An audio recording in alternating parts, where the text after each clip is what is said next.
नीला और नील कॉलेज में पढ़ने वाले सहपाठी थे। इस बात का पता उनके अटेंडेंस रजिस्टर से चलता था। नीला की कभी उससे मुलाकात नहीं हुई थी। वो कॉलेज आता भी था या नहीं, कोई नहीं जानता। हाँ, नाम देखकर अक्सर नीला को उत्सुकता होती, एक बार वो नील से बातें करे, मगर कब? वो तो कभी नील से मिली ही नहीं। ये सवाल उसके दिल में अटकता रहता। उसने कॉलेज में बहुत लोगों से पूछा, मगर नील को कोई नहीं जानता था। प्रेम कितनी बार अपने आप को पलटता है, ये उसे खुद कहाँ पता होता है। नील की तलाश अब नीला का जुनून थी।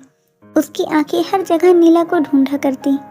एक ऐसा शख्स जिसे न देखा, न सुना, न जाना, फिर भी उसकी लगन लग गई। अक्सर वो ख्वाबों में उसकी तस्वीर बनाया करती, उससे प्रेम का इजहार करती, खुद को उसकी बाहों में कैद करती, मन ही मन गुदगुदाती, फिर अपनी नादानी पर हंस देती। वो अब चुपचाप रहने लगी। हद से ज़्यादा बोलने वाली अपनी शरारती बिटिया को गुमसुम देखकर उसकी माँ को चिंता हुई। नीला की माँ ने इस बारे में नीला से पूछा, क्या हुआ नीला, सब ठीक है ना?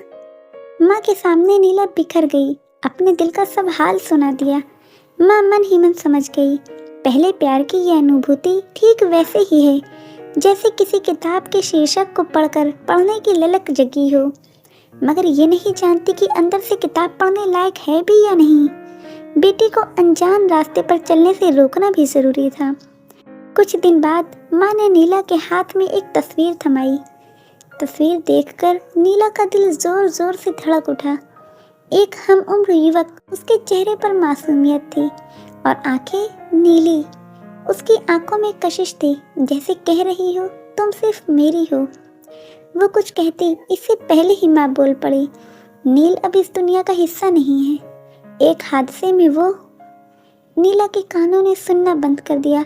तस्वीर को सीने से लगाकर वो वहीं बैठ गई। बड़ी जल्दी थी तुम्हें जाने की। एक बार नीला से मिलकर जाते, भले तुम दिल न लगाते, मगर मुझे यूँ रुस्वा तो न करते। कम से कम एक मुलाकात का हक तो दे देते। मैंने कब कहा कि तुम मुझे दस्तक दो, लेकिन मेरे मन की खिड़की तो खुली रहने देते।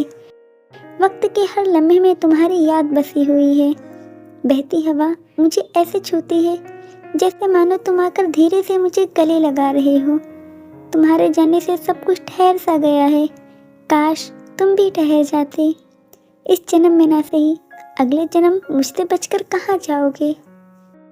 नीला जानती थी कि उसके जीवन में बहुत सी जिम्मेदारियां हैं जिन्हें चाहे अनचाहे पूरा करना है। प्यार के अलावा और भी जरूरी काम है इस दुनिया में, लेकिन फिर भी तुमसे दिल का नहीं, रूह का रिश्ता है। तुम मेरा पहला प्यार हो और ये प्रेम मेरे दिल में भीनी भीनी खुशबू की तरह हमेशा महकता रहेगा। दोस्तों, आपको ये कहानी कैसी लगी कमेंट करके ज़रूर बताइएगा और वीडियो को लाइक, शेयर और सब्सक्राइब ज़रूर कीजिएगा।